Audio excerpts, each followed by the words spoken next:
Welcome to the Barrier Breakdown, Disrupting Mental Health podcast, where we talk about the clinical and practical issues that face those working in the mental health industry.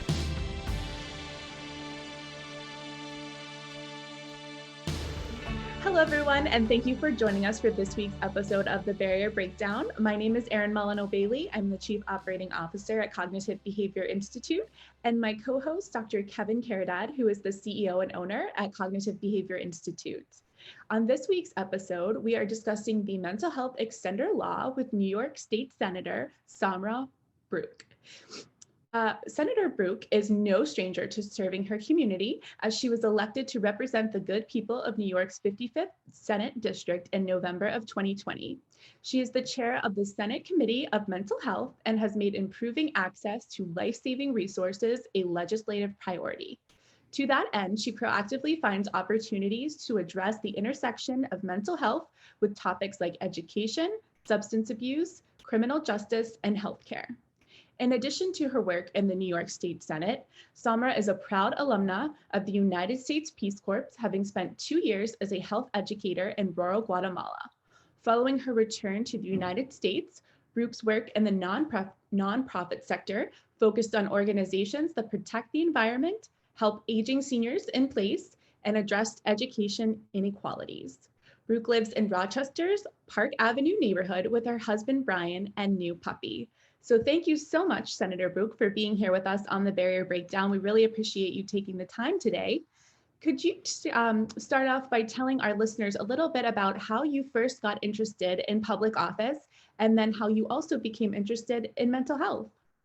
Absolutely. And it's so great to be here with both of you. Obviously, as you pointed out, Erin, this is one of my favorite topics to discuss. And I think that one of the best parts of my job as chair of mental health and just being a public official in general is I get to find and kind of help create those connections for people around how mental health really does intersect with so much of what we see in society and so many of the other things that a lot of times we're fighting for or towards.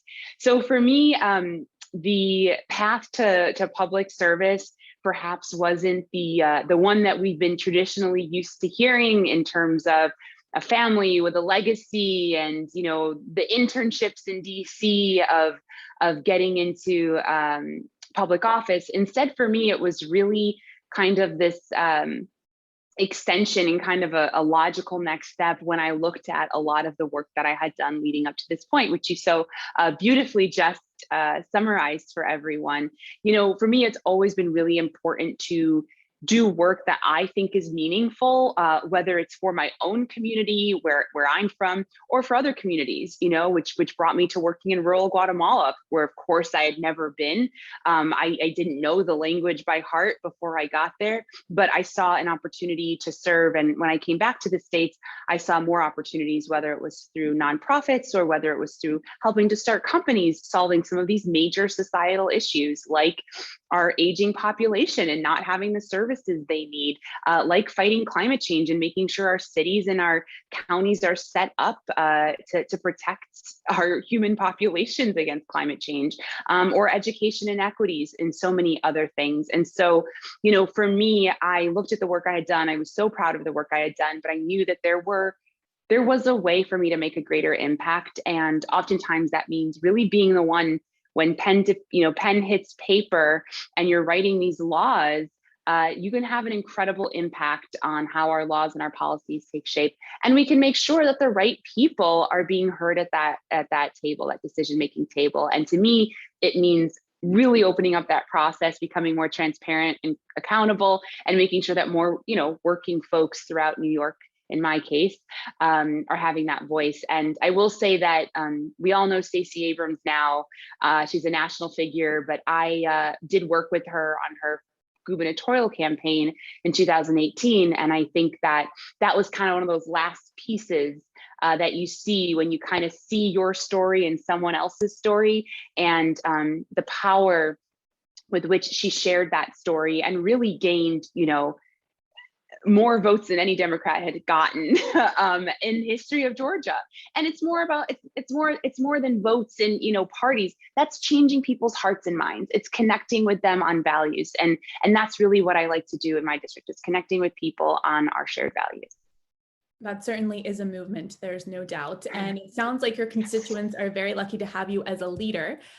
Could you tell us a little bit about the mental health extender bill that you sponsored, which was signed into law in June of this year? Can you tell us what this law does? Absolutely. It's, this is an interesting bill because if you're not in the mental health field, you didn't even know this was a thing, right? You didn't know that there was a major concern that we had created this kind of cliff in terms of services that we were providing here in New York State.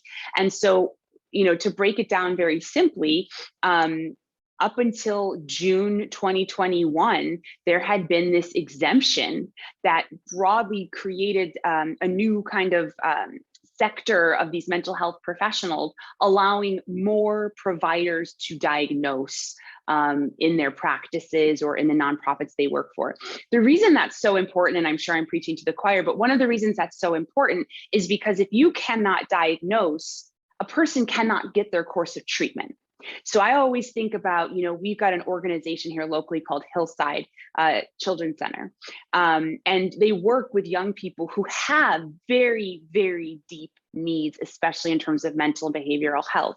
So a lot of these providers were allowed to diagnose and treat these young people who, again, really, truly needed this help through this exemption that we had in New York State for so long. And it was going to sunset. This June, if we did not act, it was going to sunset. So that meant a couple of things. That meant, first of all, this is a high turnover, high burnout field. The work that folks are doing is so grueling when you are sometimes dealing with clients and patients on their worst days. And therefore it is high turnover. And so that meant that as soon as any of those providers left that field, anyone new coming in was not going to be able to diagnose and treat these young kids the way they needed it, especially in a moment in COVID-19 as we're still battling it and we know mental health needs are rising. And the second big piece that would mean is, we have a lot of local universities. There are many students who are anxiously studying to become these mental health practitioners. We are at a deficit of practitioners. We need more. And now they were going, in the middle of their schooling, going to be told, we are drastically changing what you were able to do with the schooling that you signed up for and that you so diligently worked towards. And now you will have a bunch of graduates now who were not going to be able to practice in the way that they had anticipated. So that was one of the reasons why we really wanted to make sure that we at least got this extender so that we didn't again create that cliff in June 2021, just a couple months ago, where we would have this massive gap that we wouldn't be able to fill.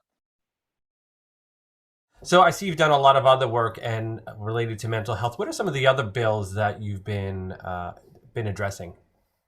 Yeah, well, I think another really, really major bill for this year, which I am just could not be more proud of having gotten, and this is one that we introduced and were able to get passed through both houses and actually got signed into law this summer, which is fantastic.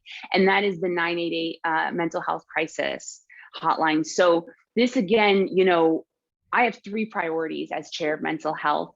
One is making sure, and I just talked about this a bit, making sure children have the mental health supports they need. I think that they are going to need even more support as they go back to school under these circumstances. The second is really diversifying the field and making sure we have culturally competent care, linguistically competent care, because that is so sorely needed in this field. And the third is dealing with mental health crisis, which is often compounded by a substance use crisis, right? And we have to be able to meet people where they are with the resources they need. So the 988 bill that we put into place here basically is creating something as easy to remember as 911, but for a mental health or substance use crisis. If it's for yourself, if it's for a loved one who is in that red hot moment of crisis and needs to be de-escalated, this is a line that you can call. We're trained mental health professionals. You can call or text. And trained mental health professionals will pick up to make sure that you get the help you need. And I want to point out one thing that's really remarkable about this is when we think about crisis for mental health. It is different than a fire or ambulance or, police crisis.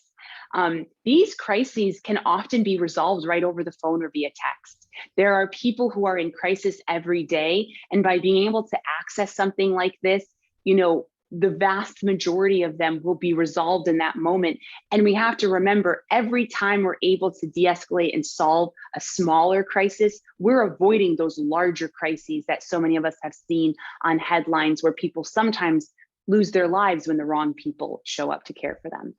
I think we've been seeing something very similar with the use of technology, particularly during the pandemic and the adoption of.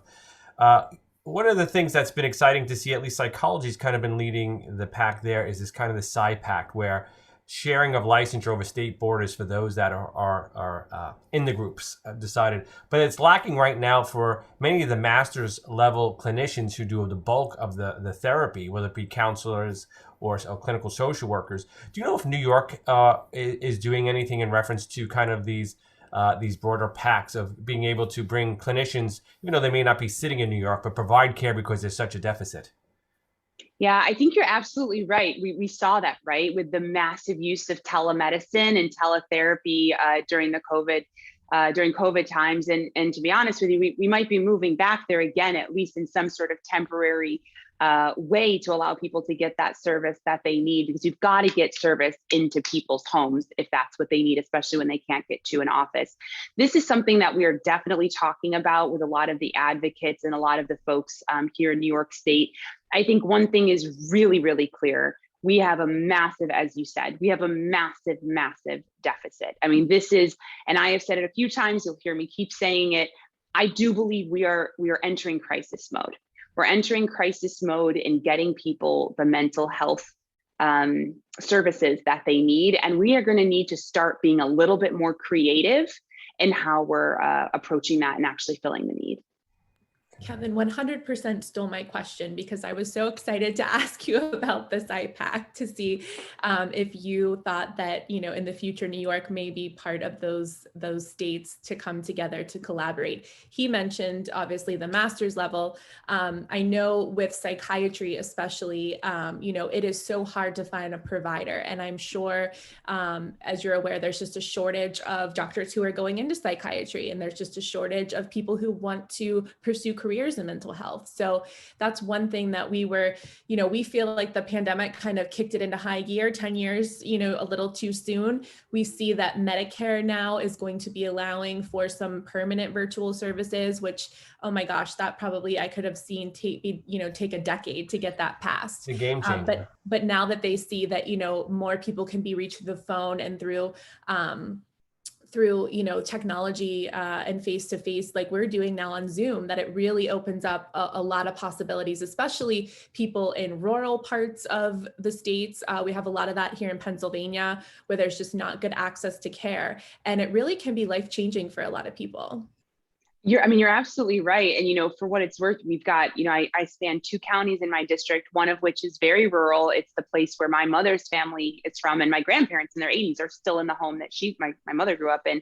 And it's the same thing that I saw here, the ability for my grandparents in their 80s, right? I mean, whether it's driving on slick roads in the winter, with our lake effect snow up here in Western New York, or just not feeling safe during COVID, wanting to go out, 40 minutes to get to a hospital or provider. Being able to get that care and get it reimbursed and actually, get what you need from your home. I mean, absolutely. It's life-changing, and it allows folks to have a better continuum of care, so that, again, all of this means fewer moments of crisis, right? Fewer moments of acute disease, whether mental or physical, because we're getting care to people on their terms. The other piece I see this is a national security issue with all the geopolitics of the United States, the kind of social awareness of what has always occurred. It really seems to be polarizing things, and there's a lot of distress by many people. And I think mental health, I see, is really keeping the country together. And I think it's so important. And like you said, it could take a call, whether it be on the phone or whether it be virtually, and to extend those. It just seems like now's the time, and I'm just hoping that others see it like you do, that this is a great opportunity to hopefully address at the most difficult time, I think, in American history. I mean, you're absolutely right. It's so interesting that you make that connection too, because I'll tell you, I was watching the news the other day and I was dumbfounded at looking at coverage over these fights breaking out on airplanes. I don't know if other folks saw that, but to me, of course, in my mind, share of mental health, I sat there and I thought, this is a mental health issue. I mean, we are not as well adjusted. We have pent up aggression, anxiety, anger, whatever it is. I mean, these are unresolved mental health crises that we are seeing play out oftentimes with physical altercation literally while flying, from A to B. And that was one of those moments where you kind of had those aha moments to think, when we think about what does it mean to have full mental health services? What does it mean that everyone can fight the stigma? We can say it's okay to ask for help, it's okay to seek it, and we will make sure someone's there for you.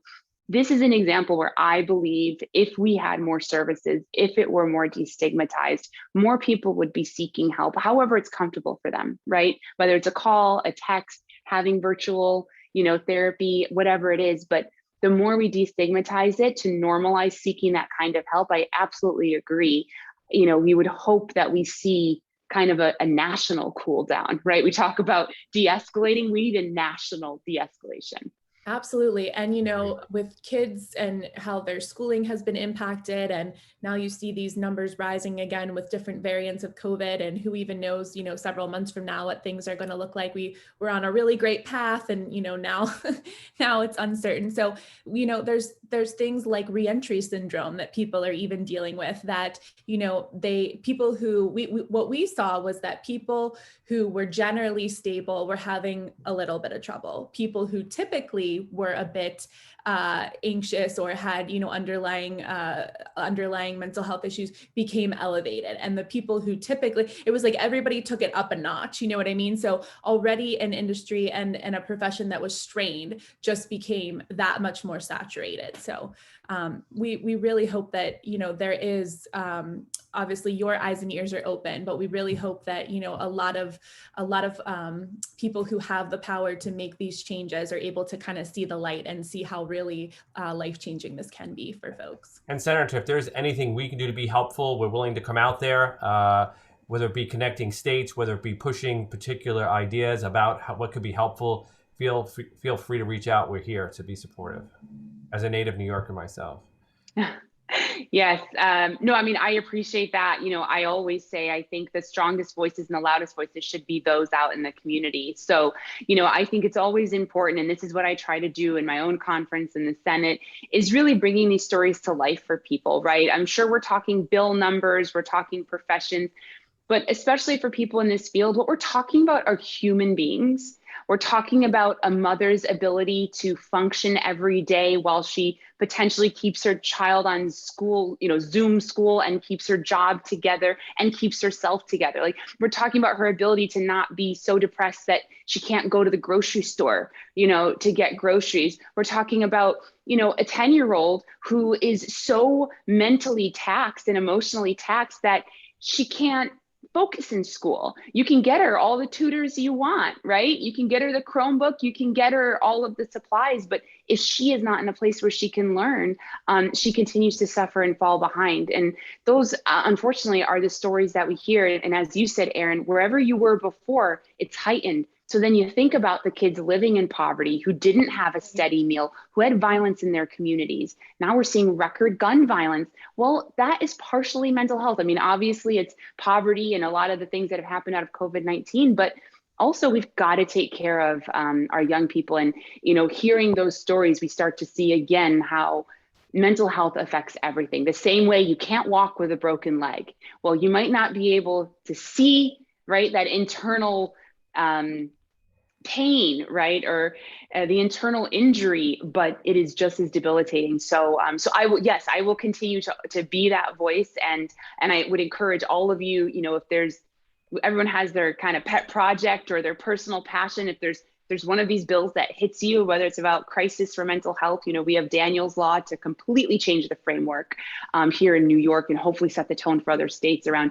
who actually shows up as first responders for these mental health calls. And that will be huge shift. And guess what? It's going to call for a whole lot more mental health providers. So we're going to have to work hand in hand to get more people into this industry as well. Absolutely. And I think you're exactly right that destigmatizing mental health is probably the first step to getting more folks to pursue a career in this field. So thank you very much for your time. This has been an incredible conversation. We really appreciate all the work that you do around the policy and the advocacy. And I'm sure that our listeners greatly appreciated this interview today. So thank you so much. Thank you so much for having me. And thank you so much to the listeners of The Barrier Breakdown for this week's episode. We hope that you all take care and stay safe and well. Take care. Bye-bye. Thank you for listening to The Barrier Breakdown, Disrupting Mental Health. Listeners can find all of our episodes on YouTube, Apple Podcasts, Spotify, and Podbean. For more information and to learn about upcoming continuing education events, check out our website, cbicenterforeducation.com, our Facebook pages, Cognitive Behavior Institute and CBI Center for Education, as well as our Instagram at Cognitive Behavior Institute and our Twitter at CBI_Pittsburgh. Don't forget to like, comment, and subscribe. We hope you'll tune in for another guest next week.